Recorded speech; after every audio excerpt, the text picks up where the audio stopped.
Right, we are live. Let's just give it a few minutes to let some people drift in. If there's going to be any people drifting in, that is. Let me just get the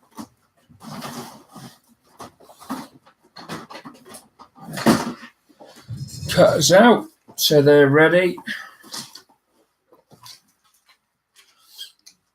Pop them to one side.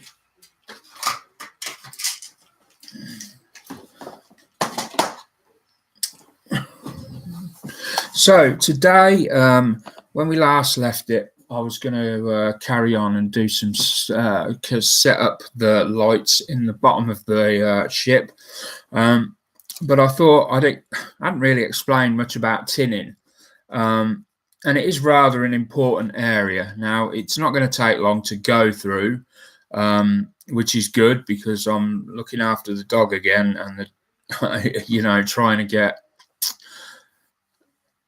10-15 minutes when the dog doesn't bark is a bit of a nightmare. So we'll do what we can, and we'll see how this goes. So I'm going to flip it straight down onto the where the bench is. So I've got a few wires here ready cut. I've already measured them out what I need. And basically, tinning is the process of putting a coat of solder over the copper wire. It makes it easier to solder onto joints later. It makes it easier to connect wires to other wires. And generally, when you buy an electronic product, you'll see that mostly they've been pre-tinned. And tinning looks, mine looks like that. So it's basically just a copper wire and it's had solder flowed through it. A professional tinning looks a little bit different, obviously. It's much neater. Just on the end. Of course, when you join that with another cable, the minute you apply heat to the copper or the cables, the two sets of solder on each of these will flow together and make that join much easier, much stronger. So we're going to do that now. For that, I've got I have to have an extra set of hands because I can't do everything needed without it.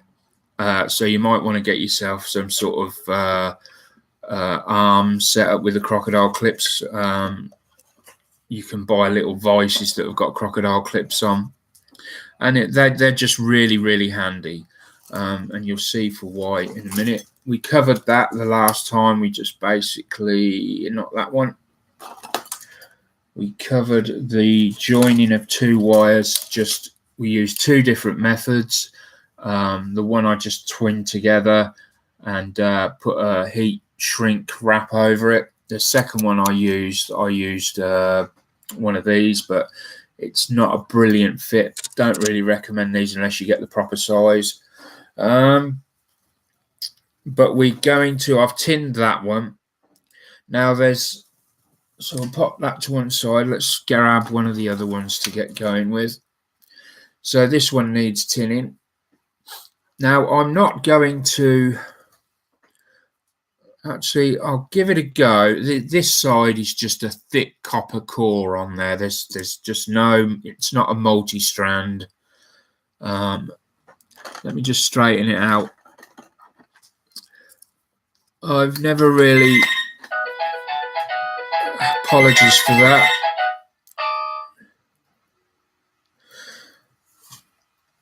And I'm just literally just going to straighten this wire out. I would be better cutting it actually. So I'm just going to apply my cable there so that it's held in a crocodile clip. You see that? Let me bring that down. Don't know how good the light is on that.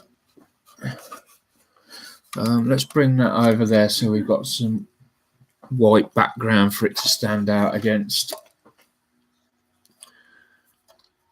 And we're going to twist that. Now over here I have my soldering iron. Let's just move the microphone back. I've got it set quite high. It's set at, oh no I haven't, sorry. I've only got it at 200. I'm going to turn it up for this. I'm going to put it at 300 purely because I'm not too worried about burning anything out on this. It's just literally cable and solder. And then, oh, let's move that back. And then what I'm going to do, now normally I do this close up to me, but this time I may end up having to put my Optivisor thingamajig on, but we'll see. Then you need, well, you don't need this, but I use it. This is some flux. And basically, this helps the solder flow. You can get different types. This is just a standard flux. There's no solder in with this. It came in a rather awkward device for dispensing. So I'm just going to literally add some of that over the end of the copper cables. Now that stuff will, when heat gets to it, it will sort of turn into a liquid, and it also helps keep it cool. I believe helps to prevent components burning out. I don't know. I've literally only just got this. So we'll see. Right, now we want our solder. I don't know, you know, I haven't looked into solder at the moment. There's various types. A lot of people have told me they prefer the ones with lead in as opposed to the newer types. But, you know, that's personal preference, I guess. So here's the soldering iron. And then basically, first thing we'll see is, I don't know whether you're going to see it. That's the trouble. I've got no way of zooming in at all unless no, I've got no way of zooming in. Hopefully you'll see this. If afterwards I have a look at the video and it looks like it's not worked out very well, what I'll do is I'll redo it and I'll reposition the camera a lot closer and hopefully we'll get a better look. And basically we just want to, so the minute you touch that, you'll see the solder just fizzles away into liquid, and then we just want to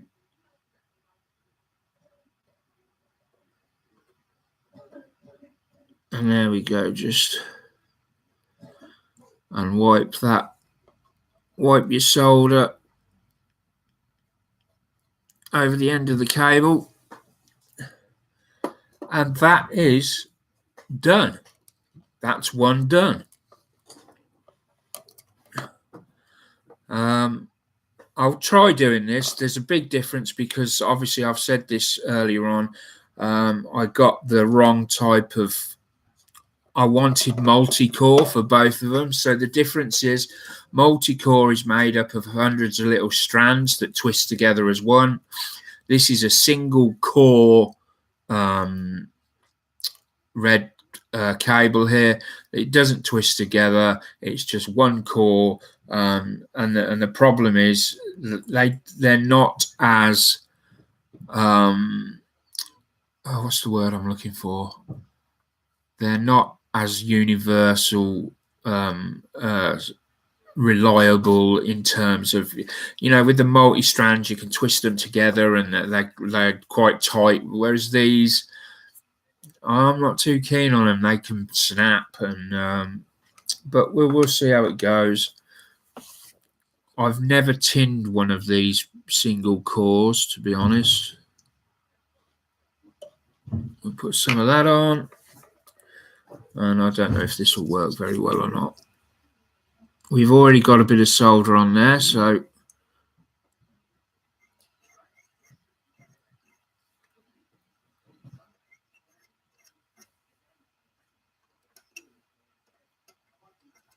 There we go, and we have successfully tinned the end of that one as well.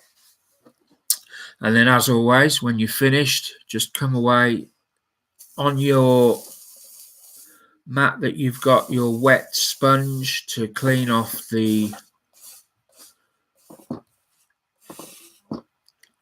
any solder, and this is where the little devices come in handy. Sometimes you'll see people have got like little picks, and they come in handy for just removing solder off the end of there, where you can see that it's sort of just stubbornly stuck to the end. Or you can use the ring in the bottom of your holder, and it will just scrape that off. There we go.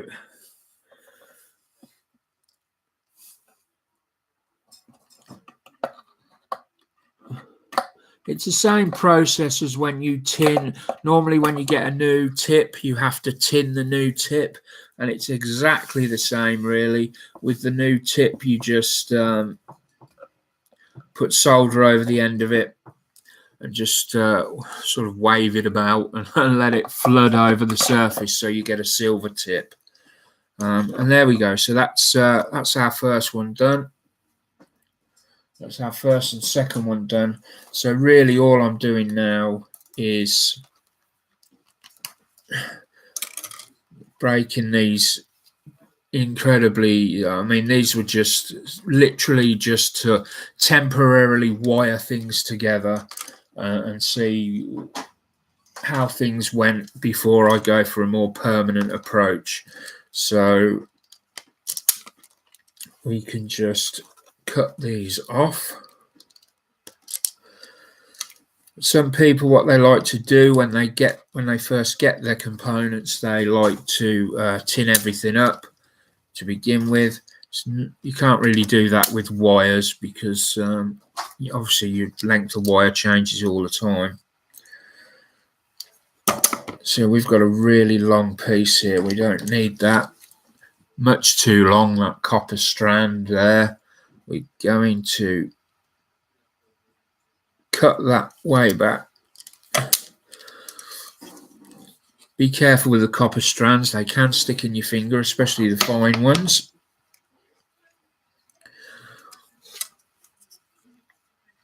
And again, I would probably be better off, in all honesty, if I just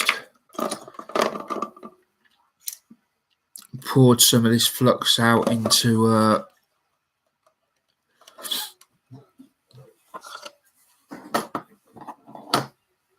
little cap.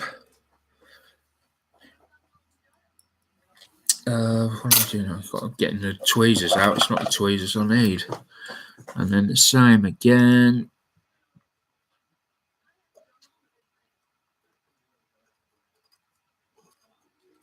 There we go. Job done.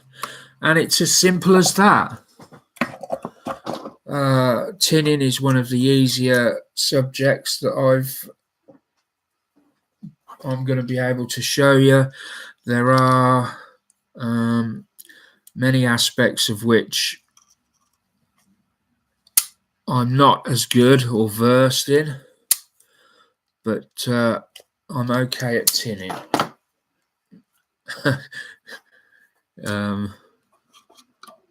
Which is rightly so, really, because there's not really that much to it.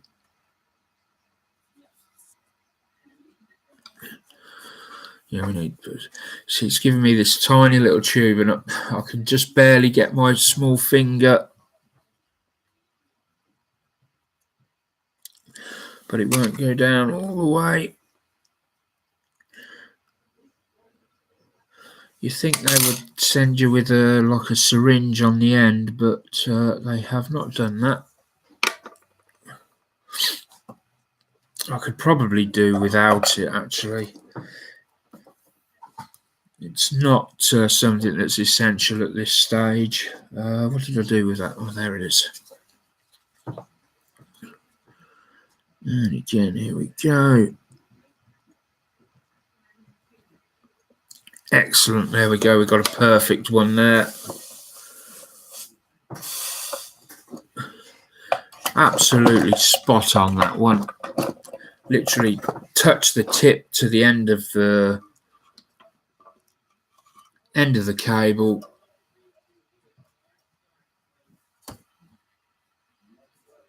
And we've got a perfect flow of solder over that wire.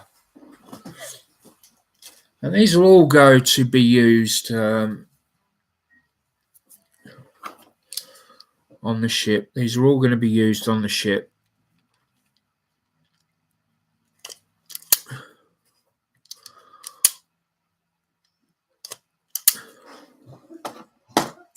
And then what we can do is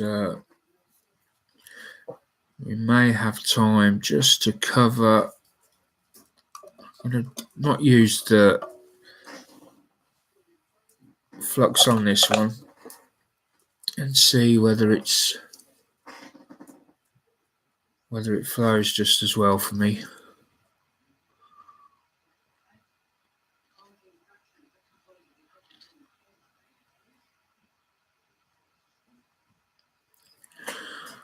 Let's see if we can just.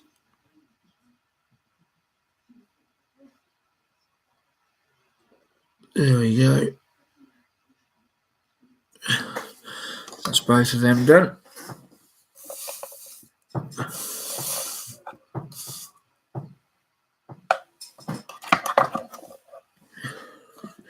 I should point out that if you are using leaded solder, you should really have an extractor going, just to remove some of the harmful fumes in the air that come off said.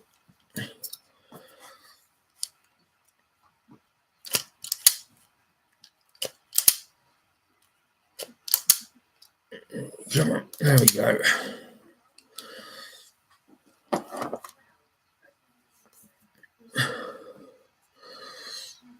Just going to double these up so that I can do two at a time.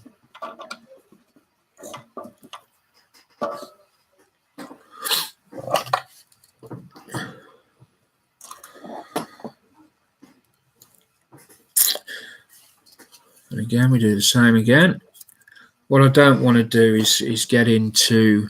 I was going to do some component soldering,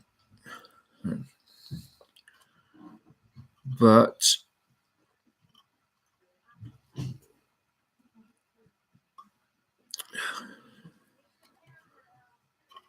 no, this one doesn't want to work. Right, come on, there we go. Yeah, I was going to do some component soldering, but I'm not going to mix things up, which is all that will happen. So I'm going to keep this episode purely to this.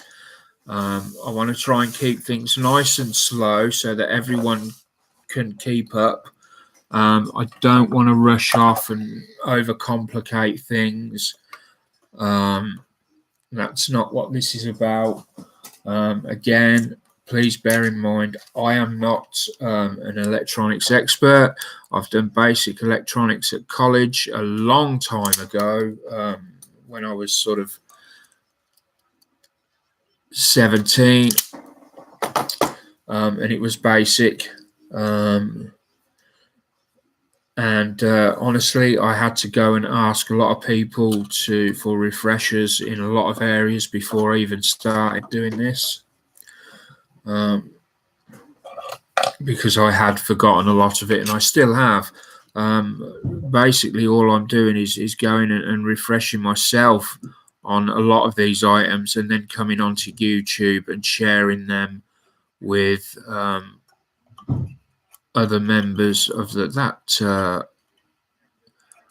Damn, that's loose. That tip is loose. That can sometimes happen when you heat something up.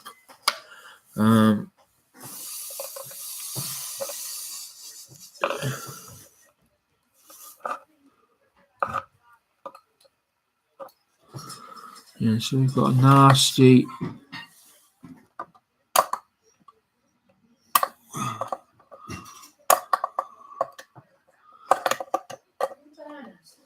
No, I'm just soldering, but it's yeah, right. So I think what we'll do is you get the idea now of the process of tinning, and see we're all okay on those. They're done. That's done. I'll carry on, get a couple more of these ready, and then I will move on to installing them onto the ship. That's me seeing. Will I be able to do that live? I'm not exactly sure. I have to think about that. It's whether I can demonstrate anything or not. Are you going to gain anything from me installing these in a live sort of situation, or is it you're just going to be watching somebody sellotaping some wires to a board? I don't know, so I'll have to think on that. Let me know your thoughts beneath in the comments.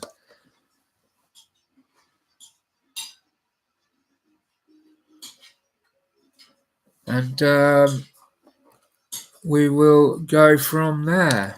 So I'll just pop this away.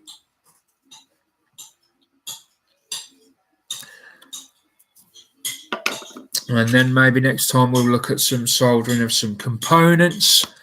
When I say components, at this stage we'll be looking at soldering these small SMDs because they are very, very resistant to heat, and they're quite easy to put away. And I think what we'll do is I'll try and dig out the board that I bought, and we'll go through some practicing of how you can practice at home soldering before you go on to anything like this. It's fairly straightforward, and for that, if you want to take part in that or you want to do that, you will need some cheapy old resistors, just some components. It doesn't really matter, just get some resistors, and you need a piece of board. I can't remember what it's called, but I'll try and find out, and I'll put it in the group. When I know more, I'll put a list in the group, and then that will hopefully work out better. I've just got to remember to turn this off now. And so thanks for watching, and I'll see you again next time. Bye for now.